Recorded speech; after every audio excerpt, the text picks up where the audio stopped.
Hola, Hola, ¿qué tal? hola, ¿qué Buenas tal? tardes, buenos medios días. Estamos en un horario conflictivo para saber si es la mañana o la tarde. Depende. A todos y todas, muchas gracias por acompañarnos en este quinto Congreso Iberoamericano de Teatro, Artes Escénicas, Poéticas y Políticas por la Paz Social, vinculado al Festival de Manizales, a la Escuela Internacional de Espectadores de Iberoamérica y el Caribe. La verdad que es un placer participar en estos encuentros y me toca el honor de coordinar la segunda mesa que tiene como título Visiones de la Guerra. Uno, porque hay otra mesa también con la misma temática, Visiones de la Guerra. Y vamos a compartir ahora cuatro ponencias de cuatro compañeros y compañeras que nos tocó todas juntas en el Río de la Plata. Coincidimos en Uruguay y Argentina. Les vamos a pedir si por favor pueden atenerse a los 10 minutos de la exposición para tener un ratito para compartir después. Yo les voy a ir avisando por el chat si quieren y vamos a seguir el orden que está en el programa, ¿sí? Así que le damos la bienvenida entonces a Gabriela Braselli de Uruguay. El título de su trabajo es El salto de Darwin o la violencia infinita. Bueno, buenos días, buenas mediodías, buenas tardes para los que estén en otros meridianos. El salto de Darwin o la violencia infinita es un trabajo basado en una obra del dramaturgo uruguayo Sergio Blanco que se llama justamente El salto de Darwin. El salto de Darwin de Sergio Blanco aborda desde múltiples aristas el tema del eterno retorno de la violencia bélica a partir de un episodio que se ubica en 1982 en Argentina, en el contexto de la Guerra de las Malvinas. Sin embargo, desde la acotación inicial y a lo largo del texto, Blanco utilizará el episodio como una excusa para retomar algunos de los aspectos que son eje y obsesión de su dramaturgia édita e inédita, en especial los efectos concretos, las violencias que ejercen sobre los individuos los fenómenos globales y colectivos. Es así que desde uno de sus primeros textos inéditos, que se llama La vigilia de los aceros o La discordia de los Labdácida de 1998, eh, hay un Tebas Montevideo que es sitiada, conducida a una guerra fratricida y desde allí, pasando por Slaughter del 2002, en la que un alucinado soldado, y especialmente en la que hay un alucinado soldado que regresa de la guerra totalmente trastornado, y especialmente en Cassandra de 2010, sobre la que me quiero detener brevemente, en el salto de Darwin se vuelve a abordar la guerra como fenómeno global que implica de forma individual e inevitable y para siempre a los sujetos que se ven arrastrados a ella como carne de cañón. Y entonces dice la acotación, y a medida que la ruta se aproxima al sur, un viento suave empieza a levantarse, el mismo viento que viene de Beirut, Saigón, Bagdad, Kabul, Kosovo, Troya. El mismo viento que finalmente terminará trayendo una vez más a Cassandra, dice en la acotación inicial. Ese viento es a lo que nos referimos con la violencia infinita, es decir, la instalación de el fenómeno de la guerra remitiendo a sus antecedentes más eh, mitológicos, más antiguos. La referencia remite a las leyendas míticas, antiguas y contemporáneas que como telón de fondo, espejo distorsionado, enfrentan al espectador a la antigua pátina de las gestas heroicas, desfiguradas por el tiempo y la distancia, y a la revisión de los efectos de la violencia sistemática. En la obra El salto de Darwin, presentada como road movie, la familia del soldado muerto, Iván, muerto en una batalla en las Malvinas, en Puerto Darwin, emprende su viaje para cumplir con la última voluntad de su hijo, que es que esparzan sus cenizas en los hielos del sur. Este viaje iniciático, en este viaje iniciático se irán develando las otras heridas, no solo físicas, a las que la guerra expone a los individuos. Porque decía que me quería detener un momento en Cassandra. Cassandra, del 2010, es otra obra de Sergio Blanco y hay una transmutación del personaje de Cassandra, una, por supuesto, visionaria, transgénero, que por indicación explícita de Sergio Blanco habla solo en inglés, en un inglés internacional, y no puede ser traducida. Y entonces, en esta obra El Salto de Darwin, donde la familia transita hacia el sur a llevar los restos de su hijo, se cuela este personaje que es de otra obra, de otra naturaleza, de otro nivel de realidad, y sin embargo reaparece aquí, eh, transfigurando la realidad. Entonces, dos o tres aspectos que elegí para generar reflexión de toda la ponencia. La acción se ubica en una fecha específica, dice la acotación. La pieza sucede durante el segundo fin de semana del mes de junio del año 1982, durante el cual se libra la última batalla de la Guerra de las Malvinas, que culmina con la rendición del 14 de junio. Toda la acción se desarrolla en distintos paisajes de la Ruta Nacional 40 que desciende la Argentina desde el norte hacia el sur. Cada una de las escenas transcurre en torno a un Ford Falcon del año 1971. Dice la hija, primero el salto geográfico. Hoy es viernes 11 de junio del año 1982. Se plantea entonces una primera tensión entre la verosimilitud y la inverosimilitud que se va desarrollando a través del texto. Aunque parezca de una verosimilitud forzada por la acción dramática, el realismo histórico, telón de fondo de la obra, es lo más inquietante. Hecho histórico real. Entre el 11 y el 12 de junio de 1982, el Papa Wojtyla realizó una parada relámpago de 30 horas en Argentina. Esto aparece, su discurso aparece escuchado por la familia por la radio. En esos días de 1982, Margaret Thatcher pronuncia un discurso en el cual justifica la acción bélica de las Malvinas Falkland en defensa de la libertad de los isleños que no deben vivir bajo un régimen dictatorial. Hecho real, telón de fondo de la obra, ese mismo fin de semana.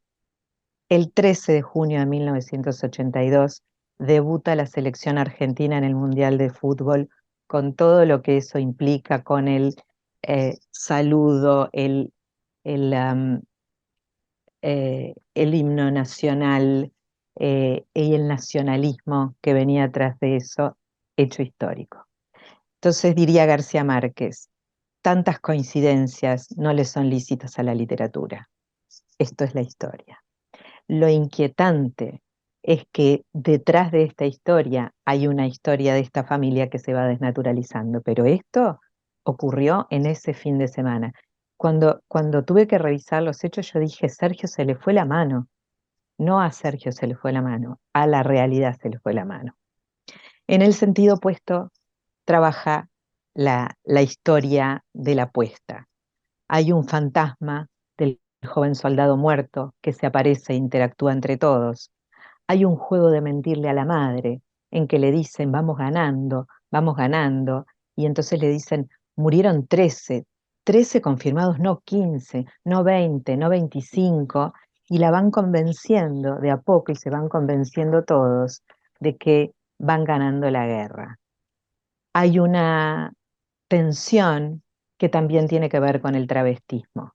esta Casandra transexual es la contracara del soldado que también se vistió de soldado para transformarse en una virilidad que no era la que le correspondía a su sensibilidad, alguien que había querido ser músico toda la vida y que sin embargo, a través de este transvestismo del soldado, se transforma en un otro.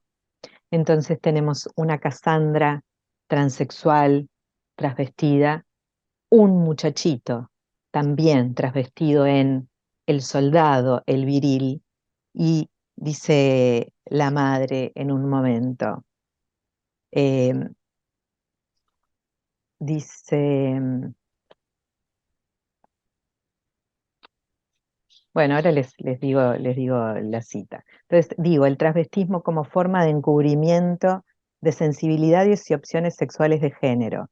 El joven muerto deseaba ser niño guitarrista de rock y se devela un vínculo con Cassandra, personaje transexual que se transporta desde su propia obra con la carga de victimización y violencia y es otro daño colateral del doble discurso y la hipocresía social que impone la habilidad del soldado uniformado.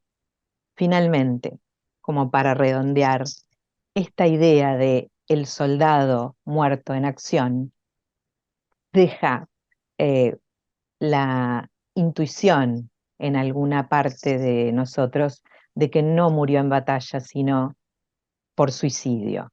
El parte médico dice que en realidad se voló los sesos y la contracara de su personaje, Cassandra, el que luego quieren convertir en el joven Iván, Iván, Juan, un cualquiera, los nadie, ¿no? Al que quieren convertir en un joven Iván, termina en el mismo destino, volándose los sesos. Bueno, muchísimas gracias, Gabriela. Increíble, la verdad que bueno, es una obra de Sergio Blanco que yo no conocía. El salto de Este, Darwin, que fue estrenada en España y después fue estrenada en Montevideo, dirigida por ujú. Roxana Blanco. Se las recomiendo entusiastamente este, y aborda este tema muy vidrioso de el soldado, eh, el patriotismo, la familia orgullosa Ujú. de este defensor de del honor patrio. Bueno, muchísimas gracias. Ahora, al final, nos queda un espacio para conversar. Yo me anoté unas cuantas cositas para preguntarte. Muchas gracias por atenerte a los 10 minutos. Bueno, seguimos entonces con Mora Asid. El título de su trabajo, ella argentina, el título de su trabajo es Lógica del naufragio de Mariano Saba, 2012. Te escuchamos, Mora. Gracias. Bueno, voy a intentar también atenerme a los 10 minutos, si no, por favor avísenme. Bueno, voy a hablar de Lógica del naufragio del artista e investigador Mariano Saba. Se trata de una obra que fue escrita en el 2012 en el marco del Concurso Nacional de Obras de Teatro que todos los años realiza el INT, que es el Instituto Nacional del Teatro, y que en el marco del 30º aniversario de la guerra estuvo dedicada a los 30 años de Malvinas. Es decir, que la escritura de esta obra y de las obras que formaron parte de ese concurso fueron incentivadas por esta política cultural. El concurso aparte tiene lugar en un contexto en el que Malvinas ocupa un importante espacio en la agenda pública argentina. Es un contexto en el que comienzan a haber a partir del 2003 políticas de memoria sobre la dictadura militar en general y sobre la guerra de Malvinas en particular. Se trata también de un periodo en el que las ciencias sociales se acercan a investigar la guerra de Malvinas desde diferentes perspectivas, cuestión que había sido dejada de lado en la inmediata posguerra y durante varias décadas. Y por último también se trata de un contexto en el que tiene su correlato en el campo de las producciones artísticas y culturales, en donde hay una proliferación de obras de arte que narran el conflicto bélico a partir de miradas del presente. Inscribo a Lógica del naufragio y al resto de las obras que participaron de ese concurso dentro del activismo teatral, es decir, de un activismo cultural que no es partidario, pero que sí está comprometido política y efectivamente con valores promovidos por los movimientos de derechos humanos y también por las políticas de memoria implementadas en Argentina a partir del 2003. este activismo teatral con el que podemos caracterizar a la escena del teatro independiente en la ciudad de Buenos Aires en las últimas décadas se diferencia de otras experiencias de teatro político previas y su politicidad no deriva tanto de la emisión de un mensaje concreto, sino de la posibilidad de interrogar a los espectadores y plantear interrogantes. Mi trabajo en relación a esta investigación tiene que ver con un interés más general y con una investigación más amplia que está en curso, en la que estudio las obras de teatro sobre la Guerra de Malvinas durante el periodo 2003 y 2015, con el objetivo de analizar cuáles son las imágenes que estas obras construyen sobre la Guerra de Malvinas y con el objetivo también de dar cuenta o con la pregunta acerca de cuál es ese gesto estético-político presente en las obras. Cuento brevemente de qué se trata la obra. Lógica del naufragio transcurre en un congreso académico que tiene como objetivo homenajear a Esteban Gómez, que fue un cartógrafo y marino portugués que acompañó a Magallanes a su viaje a las Indias en el siglo XVI y que cuando se encontraba a la altura del estrecho de Magallanes deserta esa expedición y regresa a España, y cuando regresa a España es juzgado por ser un desertor y condenado por ello. La obra transcurre en una sala que podría ser el aula de un congreso, y los ponentes están en el escenario y hay un montón de personas que van a ver esa última jornada dedicada a hablar de Esteban Gómez, y allí están puestos en evidencia todo el tiempo la teatralidad propia del mundo académico, rituales del mundo académico como las presentaciones, las formalidades, las citas de autoridad, y a la vez aparece parodiada esa teatralidad a partir de varios guiños, por un lado del mundo académico, pero también de muchos momentos de humor que atraviesan a la obra. Los personajes de la obra son Brenda, que es quien organizó el encuentro, Falterre, que es un investigador argentino, Raúl, que es un investigador español, y Simón Rath, que es un investigador que se menciona y que se espera que llegue, pero que nunca llega.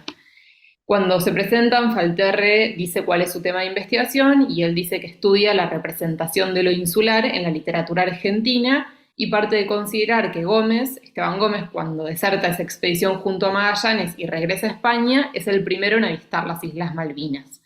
Y esa afirmación, que es como el punto de partida de su investigación, cuando lo menciona, genera muchas discusiones entre los participantes, muchas resistencias, y hace que esas jornadas que estaban muy estructuradas por Brenda terminen derivando en discusiones, no solamente acerca de si Gómez divisó o no las islas, sino acerca del sentido de las Islas Malvinas para la sociedad argentina. A partir de ello yo trabajé con algunos tópicos que se desprenden de eso. Uno tiene que ver con la soberanía, el otro tiene que ver con la deserción y el otro tiene que ver con el rol de los intelectuales. Voy a mencionar brevemente algo de los primeros dos para poder hablar un poco de esa pregunta en torno al rol de los intelectuales. En relación al problema de la soberanía, se desprenden a lo largo de la obra varios vínculos entre Argentina y España a partir de esta figura de Raúl, que es el único personaje español. Es un poco extenso, pero estos vínculos entre Argentina y España van desde un vínculo colonial entre la corona española y las Islas Malvinas y las provincias del Río de la Plata, hasta vínculos que nos permiten pensar en una memoria transnacional entre Argentina y España, producto de las dictaduras militares que atravesaron ambos países a finales del siglo XX. Respecto de la deserción, se trata de un tópico que atraviesa la ficción, las ficciones de Malvinas desde el comienzo, desde Los Pichiciegos como una obra inaugural, podríamos decir, de Malvinas, y esta obra se inscribe, Lógica del naufragio, en esa tradición que narra la guerra de Malvinas, no desde el campo de batalla, sino desde los márgenes. En este caso, Malvinas no es narrada desde el campo de batalla, desde un teatro de operaciones, sino que es narrada desde un congreso académico y sus personajes principales, lejos de ser soldados, son académicos que estudian la literatura del siglo XVI. Y a su vez la deserción también aparece a partir de algunas figuras concretas en la obra, como es, por ejemplo, Esteban Gómez, que es un desertor y que de hecho es juzgado por ello. Aparecen también a través de un personaje que es un amigo de Raúl, a quien Raúl menciona, Y aparece también a partir de este cuarto investigador que mencioné, Simón Rath, a quien se menciona y se espere que llegue, pero nunca llega. Entonces, un poco la figura de este investigador evidencia ese silencio que imperó por muchos años por parte del ámbito intelectual y de la sociedad para hablar de Malvinas. Y su figura evidencia de alguna forma las dificultades que aún hoy existen para pensar Malvinas. Ese interrogante que se formula en la obra se formula hacia los intelectuales, pero gracias al dispositivo teatral recae sobre el conjunto de la sociedad. Respecto al rol de los intelectuales, entonces, como decíamos, el gesto estético-político de la obra tiene que ver con poner en escena el silencio y las dificultades exhibidas por parte del ámbito intelectual y de los investigadores para pensar Malvinas. La pregunta que subyace durante toda la obra tiene que ver con cuál es ese rol de los intelectuales en la construcción de un relato sobre la guerra de Malvinas. Los debates que genera la afirmación de Falterre ponen de manifiesto las resistencias a hablar de Malvinas, pero también las diferentes perspectivas que existen en relación a eso. La obra, como decíamos, transcurre en un congreso académico y quienes están escuchando ese plenario de clausura también son intelectuales, al igual que quienes están en ese escenario. Y ese efecto recae sobre los espectadores gracias al dispositivo escénico. Los espectadores en la obra están ocupando el lugar, es decir, los asientos que ocupan quienes asisten a ese cierre de clausura. Cuando Brenda, que es quien organiza el encuentro, cuando comienza la obra, mientras los espectadores van ingresando a la sala, ella les habla, los saluda y les dice, sí, vayan ingresando, qué tímida la academia, siéntense al principio, en las primeras butacas. Entonces, hablándoles en segunda persona, los coloca en el lugar de quienes asisten a ver al congreso. Entonces el dispositivo teatral permite que los espectadores ocupen literalmente el espacio que están ocupando los participantes de las jornadas organizadas por Brenda. De esta forma, el interrogante recae directamente sobre los espectadores que se ven interpelados por las preguntas que despuntan de la obra. La obra no brinda respuestas certeras a ese interrogante, sino que escenifica los dilemas. En efecto, esa capacidad de interrogar es una de las principales características del activismo teatral en el que inscribimos tanto a Lógica del Naufragio como el conjunto de obras que participaron del concurso que mencioné al principio, y este activismo teatral entiende que su politicidad deriva de su capacidad de interrogar. En consecuencia, el efecto político de sus obras no se desprende de la transmisión de un mensaje que buscan comunicar, sino de las obras mismas, y en ese sentido hablamos de un gesto estético-político que despunta de las obras en el encuentro con sus espectadores. Lógica del Naufragio plantea interrogantes acerca de las dificultades para pensar Malvinas por parte de la sociedad en general y por parte de los intelectuales en particular, y estos interrogantes están dirigidos al espectador de la obra. Gracias a ese dispositivo escénico que permite que los espectadores se vean interpelados, y se trata de espectadores que no precisan pertenecer al ámbito académico para sentirse interpelados, ni para reírse de algunos momentos de humor en donde se hacen chistes respecto de que uno acusa al otro de estar robándole a Bourdieu, sino que se trata de escenas de humor que, si bien pueden tener algunos guiños al mundo académico, lo exceden por completo. En ese sentido, la obra no supone en absoluto un espectador intelectual, sino, en términos de Rancière, un espectador emancipado. Es decir, un espectador que pueda realizar una interpretación activa de ese acontecimiento artístico y decodificar y componer, parafraseando a Rancière, un poema con los elementos del poema que tiene delante.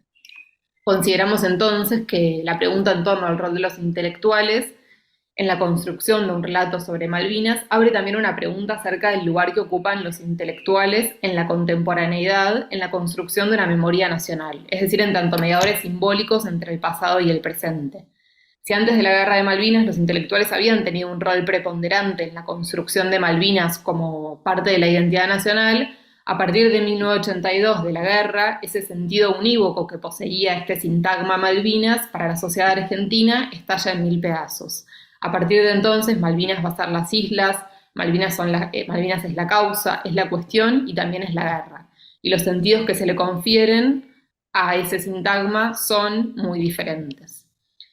Por último, para terminar, retomamos el título de la obra para preguntarnos cuál es esa lógica del naufragio. Si es la de Gómez, por ser un náufrago reincidente, si es la del Titanic, un barco al que se menciona por la coincidencia de haber desembarcado un 2 de abril, si es la de los soldados argentinos por no lograr asentarse del otro lado de la orilla, y para finalizar, consideramos que la lógica del naufragio refiere más bien a la sociedad argentina que naufraga sin poder dar una respuesta clara acerca de cuál es el sentido de las Islas Malvinas para la sociedad argentina y sobre todo acerca de cómo integramos la Guerra de Malvinas como parte de la historia argentina reciente.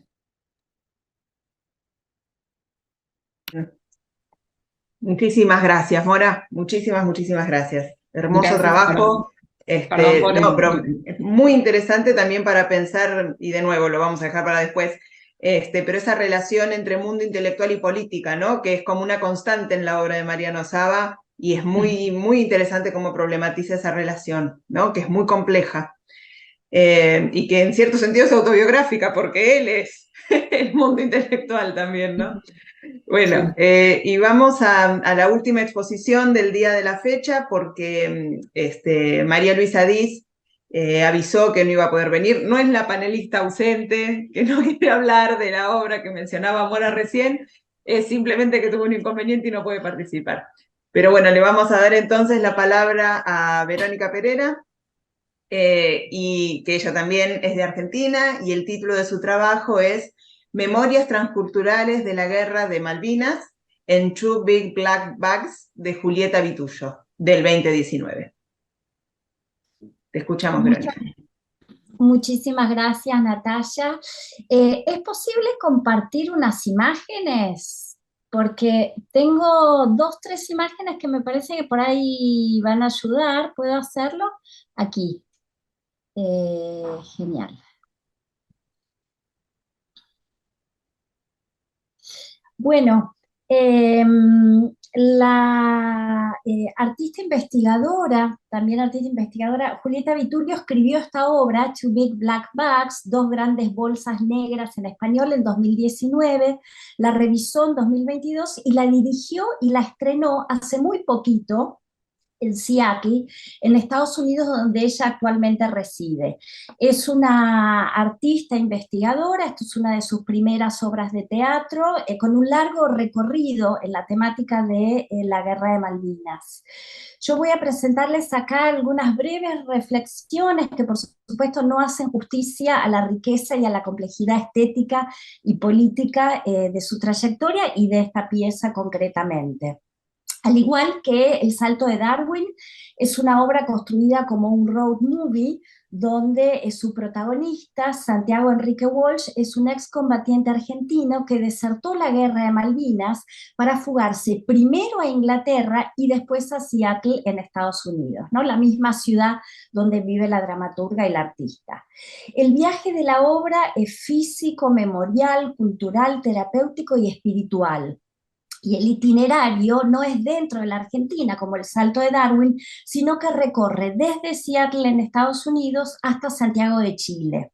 El camino de Santiago Walsh a Santiago de Chile, ¿no? Evoca el camino de Santiago, la peregrinación de origen medieval a Santiago de Compostela, que anualmente realizan multitudes de distintas latitudes.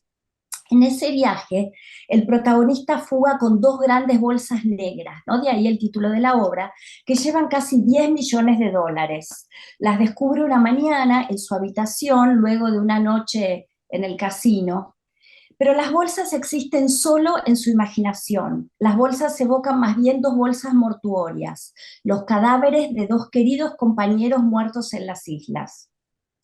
Durante la guerra, él presenció la muerte de 2 amigos, Ramón, que fue alcanzado por una bomba inglesa cuando buscaba protegerlo al protagonista, y Felipe, que murió en sus brazos de neumonía luego de haber sido estaqueado durante una noche entera como castigo por haber robado una lata de leche en polvo. Además, el propio protagonista, Santiago, fue estaqueado por el mismo robo de comida y la tortura dejó en su brazo una marca permanente de descarga eléctrica. Cuando era niño, Santiago y su entrañable abuela irlandesa jugaban a recitar rimas infantiles, distinguiendo el acento inglés del irlandés. Las memorias de ese vínculo amoroso le permitieron al protagonista impostar un acento inglés al momento de ser interrogado por un oficial británico. Gracias a eso, a poder impostar un acento inglés, Santiago Enrique Walsh dice llamarse James Henry Walsh y abandona las islas en dirección a Inglaterra. Pero en ese momento sufrió una disociación psíquica, posiblemente por la culpa de sobrevivir a la guerra, de sobrevivir a la muerte de sus dos amigos en el campo de batalla, y desarrolla un alter ego, que en el escenario corporiza Henry, que es el de la izquierda, un hombre congelado a la edad en que desertó la guerra. Esta es la foto de un ensayo, una lectura, donde el protagonista, Santiago Enrique, sí, y Henry, su alter ego, su disociación psíquica al momento de la fuga de las islas, ¿no? En ese itinerario hacia el sur, de Seattle a Santiago de Chile, de la trama de la obra, por rutas diversas, ciudades y desiertos, escenarios mágicos religiosos de las Américas, la obra trabaja temporalidades múltiples y retorna a distintos pasados hojaldrados. En línea con el corpus de creaciones artísticas y teóricas anteriores de Vitulio, esta obra también insiste en la naturaleza esencialmente social del trauma y del duelo. Aquí, para la memoria de la Guerra de Malvinas, esa superposición de lo íntimo y lo colectivo, del trauma y del duelo, se da a partir de la materialidad de la marca de la tortura. La ficción transcurre, por un lado, en 2007, el mismo año que los testimonios sobre los castigos corporales cometidas por cuadros militares contra la propia tropa se volvieron la causa 1777 por crímenes de lesa humanidad cometidos en las islas durante la guerra. En la ficción teatral, por otro lado, el soldado, Santiago, lleva la marca de la tortura en su cuerpo. Tiene una figura de Lichtenberg grabada en su brazo. Así se ve, en la realidad, una descarga eléctrica en el cuerpo humano deja esta marca, lo que se ve en esta espalda o lo que se ve en este brazo. Esto es lo que tiene el protagonista de la obra. En la realidad, estas marcas desaparecen después de unos días, pero en la ficción teatral esta marca permanece.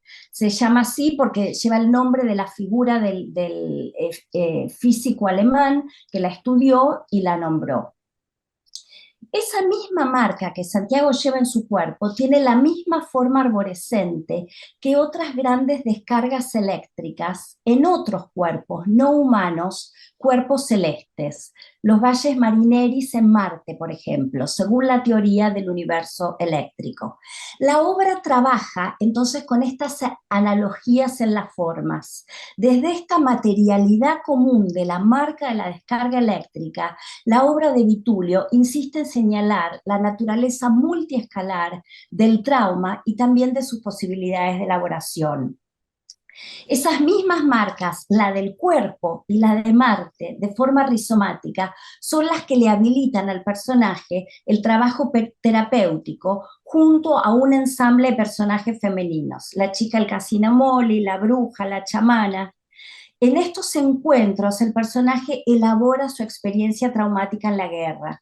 En escenarios mágicos religiosos terapéuticos que va recorriendo en ese viaje, en ese road movie, el protagonista retorna psíquica y emocionalmente a su juventud para elaborar heridas de guerra. Por otro lado, en una obra teatral que se distancia del realismo y de la representación, en la misma escena en que el protagonista, voy a dejar de compartir porque esto era necesario solo para esta idea. Ahora, en una obra teatral que se distancia del realismo y la representación, en la misma escena en que el protagonista vuelve al pasado para sanar sus heridas de guerra a partir de la materialidad de la marca de la descarga eléctrica, como mostraba recién, También asume una voz ética y políticamente abierta y comprometida para explicar por qué esa marca no es una calamidad cósmica. O sea, por un lado, esa suerte de analogía entre distintos cuerpos con la misma marca es lo que permite la elaboración terapéutica y la elaboración del duelo. Pero por otro lado, también se distancia de eso porque en ese momento clave, que es el momento de su redención personal, es también un momento ético-político donde denuncia distintos tipos de violencia estatal, más cercano al género del testimonio que a la ficción teatral. Si el teatro de Malvinas suele ser radicante, como sugiere Ricardo Dubati, es decir, arraigado y marcado por coordenadas locales específicas, la obra de Vitulio interrumpe esa modalidad. Y la obra de Sergio Blanco en algún sentido también, ¿no? Porque son obras que, digamos, tienen unos recorridos transnacionales y globales que interrumpen un poco esa localidad específica que Ricardo Dubati dice que marca el teatro de Malvinas, ¿no? En este caso, la obra se despliega en un territorio geográfico, lingüístico, cultural y afectivo que recorre las Américas y trasciende fronteras nacionales. La obra se estructura desde múltiples desplazamientos materiales y literales, simbólicos y emocionales, construyendo una memoria móvil y transcultural de la violencia estatal, traccionada por distintas fuerzas. Es la creación dramatúrgica sobre la Guerra de Malvinas entre Argentina y Gran Bretaña de 1982 de una artista argentina que porta memorias infantiles del conflicto en su propia biografía, en su propia familia y en su escuela, y que emigró a Estados Unidos meses antes del atentado terrorista del 11 de septiembre del 2001 y de las subsiguientes guerras en Medio Oriente iniciadas por Estados Unidos. En una prosa autobiográfica de 2017, dedicada a la experiencia personal del atentado terrorista del 2001, Vitulio escribe: vivo en un país que tiene una memoria colectiva de muy corto plazo. Se pregunta sobre qué seleccionar para recordar esos años agridulces transcurridos entre 2001 y su respuesta a su pura guerra: Vietnam, Corea, Yemen, Libia, Siria. Hoy podríamos agregar la guerra de Israel en Gaza.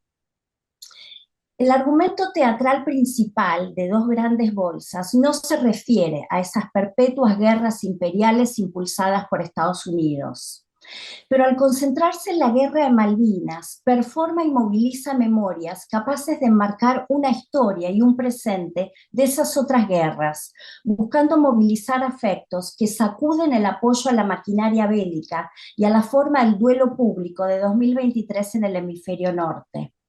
Se trata de una ficción que trabaja una guerra ocurrida en 1982 entre un país latinoamericano en dictadura y otra potencia de la OTAN, que no es Estados Unidos, es Gran Bretaña.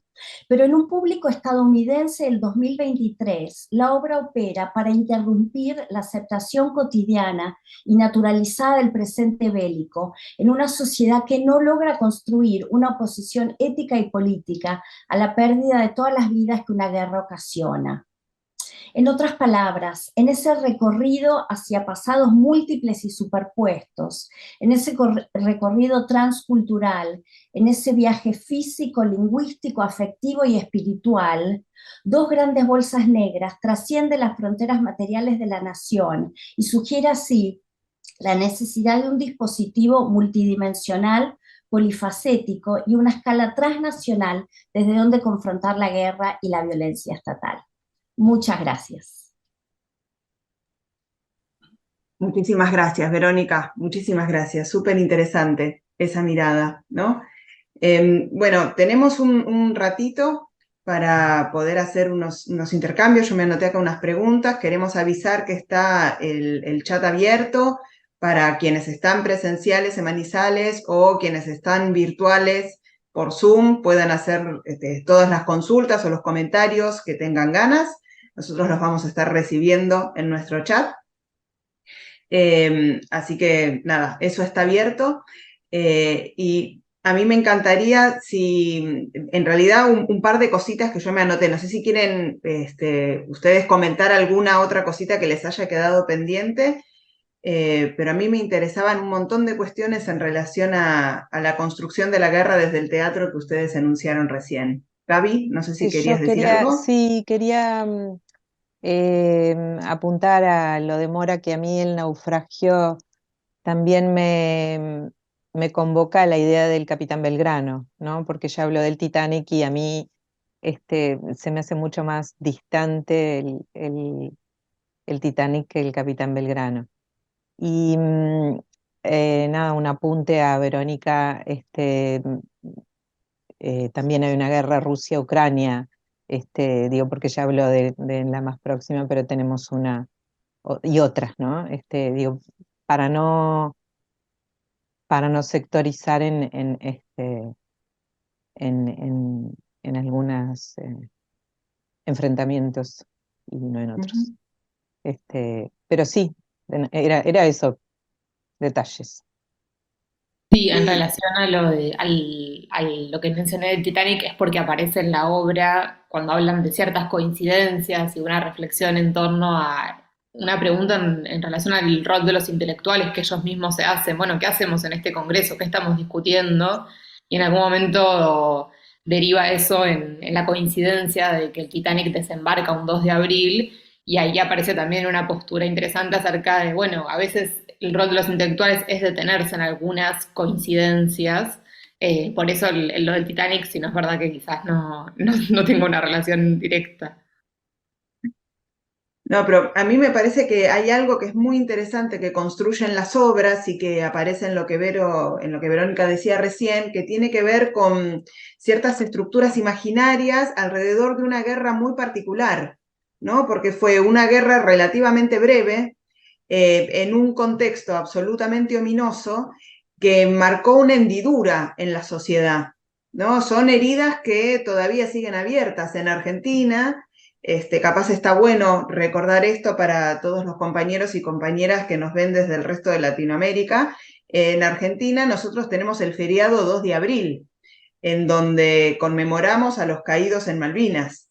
Es, por suerte, y esperemos que lo siga haciendo durante muchísimo tiempo, nuestra última guerra, y ha dejado heridas abiertas que requieren todavía su sanación. En esa distancia que marcaba Verónica con la sociedad norteamericana, en donde aparece la naturalización de la guerra no aparece casi como conflicto social porque está incorporada a la vida social, y que en el caso de los trabajos que presentaron Gaby y Mora se nota muchísimo la escisión social que es la guerra para Argentina y bueno, para los países rioplatenses, o los países limítrofes más cercanos que nos acompañaron de una u otra manera en el proceso de la guerra, ¿no? Me parece que esa es una diferencia muy interesante y una coincidencia en todos los trabajos.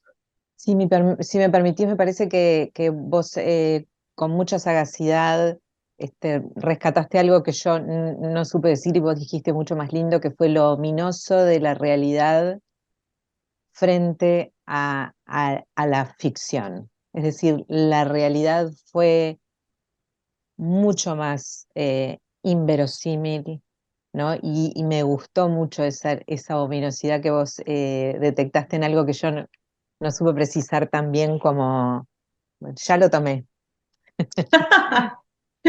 ya lo tomé. Sí, Te voy a citar, pero me gustó mucho, me parece que entendiste por dónde iba el concepto, muy, muy sagazmente. Verónica, ¿vas a decir algo? Sí, creo que también está muy bueno tu comentario en relación a como una paradoja que traen las tres obras, ¿no? O sea, porque Malvinas, por un lado, nadie duda que es símbolo y metáfora de la argentinidad, ¿no? En algún punto es como un símbolo sagrado.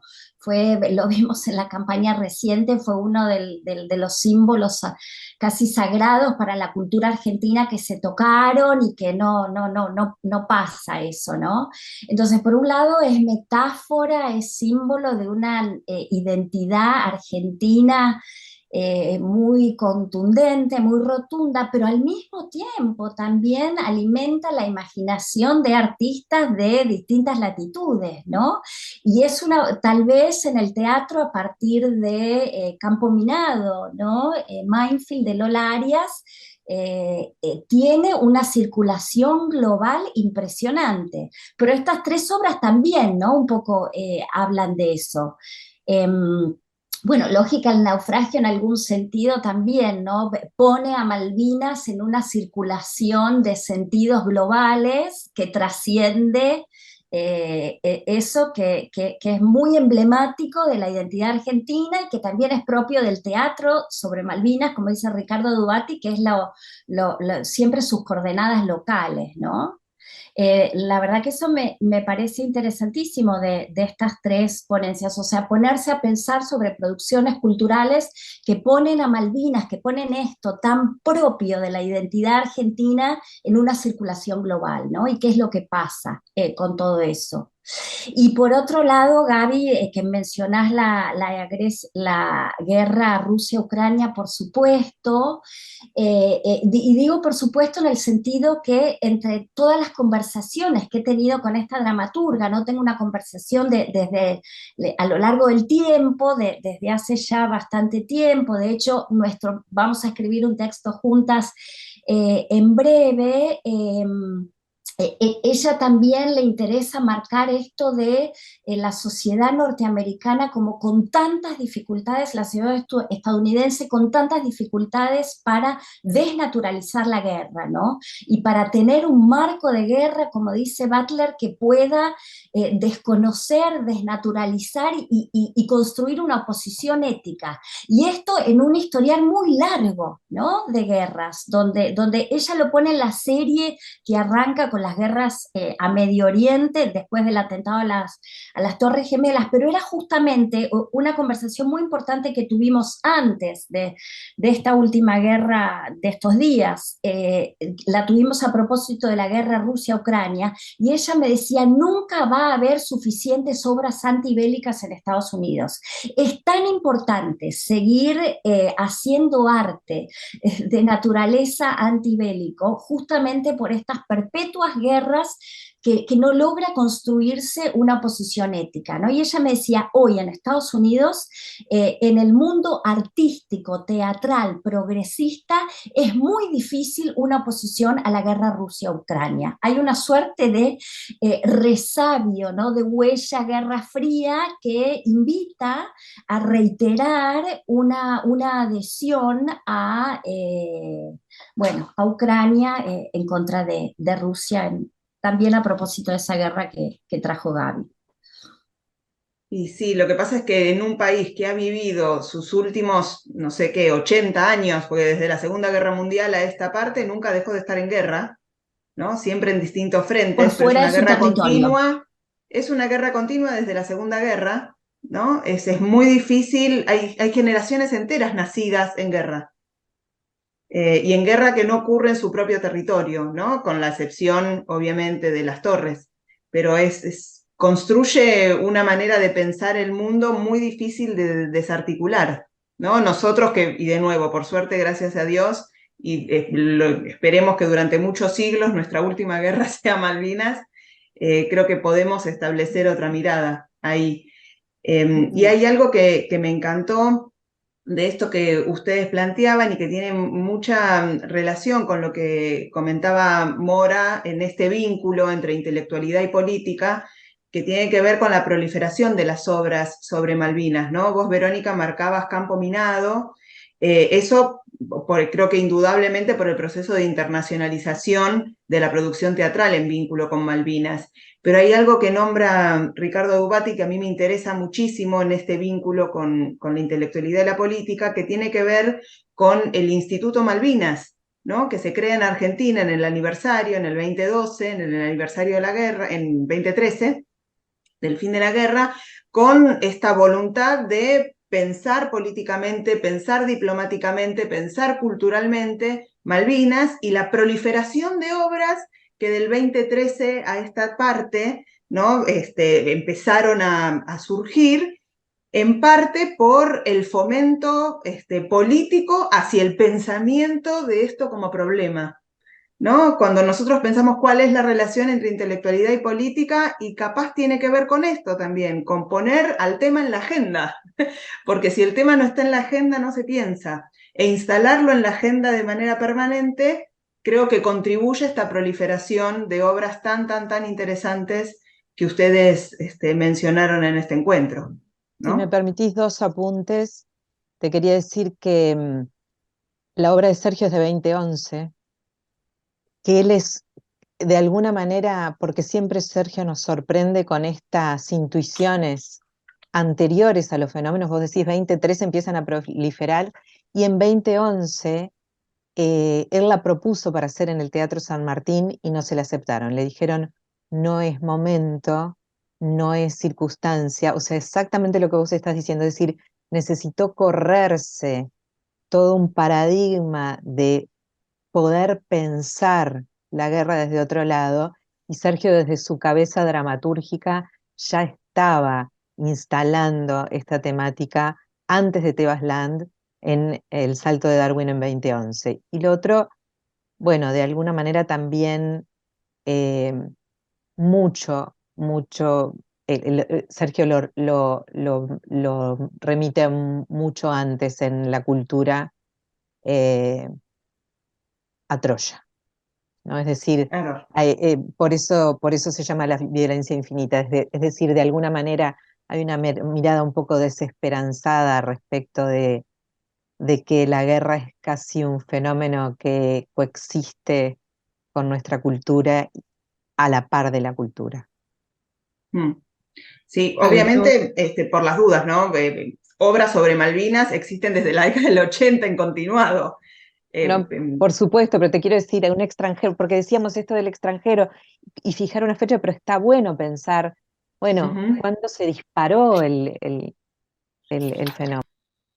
sí, sí. creo ¿Ahora? que está bueno pensarlo en relación al contexto, ¿no? Efectivamente hay un momento en el que empiezan a proliferar las obras. Ahí yo inclusive rescato esta política cultural, digo, el concurso que yo mencioné es una política impulsada por el Estado Nacional a que se escriban obras de teatro sobre Malvinas, pero más allá de eso, a mí me interesa mucho el vínculo, ¿no? Entre ese contexto político y cultural y las producciones, pero también me parece interesante eso que rescata Natacha de que bueno, ficciones sobre Malvinas hay inclusive antes de que termine la guerra. Los Pichiciegos supuestamente fue escrita durante la guerra, pero también el Brecht en el Salón Dorado, una obra de teatro, fue estrenada en el 83 y escrita en el 82, el cuento Primera Línea. Entonces también me parecía interesante como esa dimensión imaginaria acerca de la guerra, cómo la ficción desde sus comienzos imagina la guerra, aunque por supuesto hay periodos de mayor y menor producción. También el 25 aniversario de la guerra en el 2007 es otro momento en el que también empieza a haber como un boom editorial o inclusive en el cine, y el 2012 por supuesto ese aniversario también tiene como mayores resonancias, me parece. Digo, porque me parece interesante esa tensión y yo justamente me interesa la tensión en sí misma, como eh, de esos contextos. Sí, y por Sí, eso yo quiero revalorizar, un segundito, Verónica, ya te dejo, pero quiero revalorizar el Congreso, este Congreso, ¿no? Cuyo lema es la paz social. Poner a la paz social como tema de un Congreso es también, ¿no? Poner ese lugar de relevancia en el acontecimiento y en el vínculo con la política. Sí, Vero. No, esto que decía Mora, ¿no? O sea, por un lado, Malvinas es una suerte de usina, ¿no? Que no se detiene nunca. O sea, obviamente en las efemérides, ¿no? Y los 2012 fue un momento importantísimo y el año pasado, los 40 años, también tal vez estimulan como la creación artística un poco más, pero en algún punto es una usina que no deja nunca, ¿no? de inspirar creaciones artísticas en el teatro y fuera del teatro también. Pero tal vez no sé si Mora tiene ganas de, por ahí ya en los últimos minutos, pero de decir algo más, es muy fascinante de Lógica del naufragio y la lectura que hace Mora de la incomodidad, ¿no? También de Malvinas. O sea, es tan interesante y es tan importante, creo, seguir estudiándolo porque por un lado es este emblema de la identidad nacional argentina, pero al mismo tiempo bueno, por lo ominoso de la guerra, por su contexto de dictadura cívico-militar, por sus lecturas en clave de derechos humanos, por las causas por crímenes de lesa humanidad abiertas, ¿no? En el 2007, etcétera, etcétera, sigue siendo un asunto de una complejidad y una incomodidad para muchos que no hay, ¿no?